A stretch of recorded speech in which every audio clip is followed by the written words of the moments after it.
সিদ্ধ চলতেছে, সিদ্ধ শেষ। 2-3 মিনিট সিদ্ধ করছি।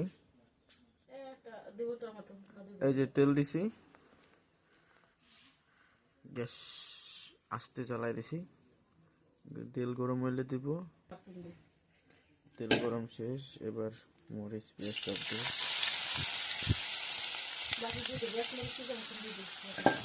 একটু লবণ। এবার নাড়াচাড়া করতে হবে, একটু ভালো করে ভাজতে হবে।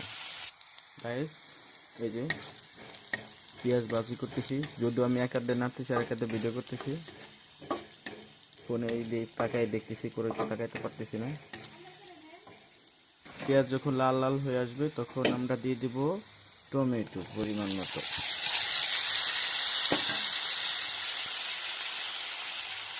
এবার দিব হচ্ছে নুডলস মশলা, যেটা ছিল নুডলসের ভিতর, এটা দেওয়া শেষ। দিতে হবে ডিম, যদিও দেখাইতে পারি নাই একাতে করার জন্য।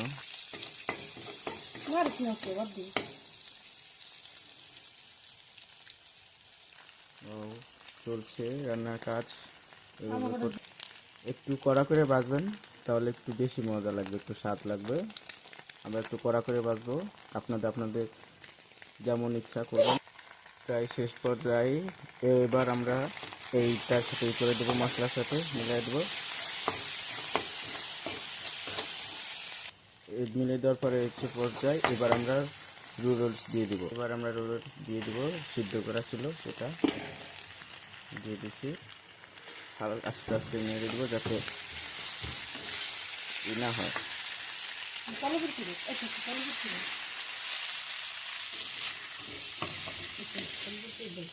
এই যে চলছে রান্নার প্রক্রিয়া, প্রায় শেষ পর্যায়ে আমাদের রান্না চলতেছে। প্রায় শেষ পর্যায়ের দিক। এই যে প্রথমে একটা দিছিলাম, এবার হচ্ছে আরেকটা দিব শেষ পর্যায়ের দিক। যেহেতু আমরা 2 প্যাকেট রান্না করছি, 2 জন, আমি আর আমার মা খাবো, এর জন্য 2টা দিয়ে দিলাম। রান্নার প্রায় শেষ পর্যায়ে, কিন্তু কালারটা কিন্তু একবার ইয়াম্মি, কালারটা সেই।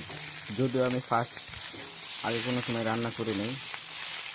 এই যে আমাদের রান্নার শেষ পর্যায়ে, এবার খাবো। আপনারা চলে আসেন আমাদের খাওয়ার জন্য। শেষ পর্যায়ে আমাদের রান্নার একবারে সর্বশেষ পরিস্থিতি।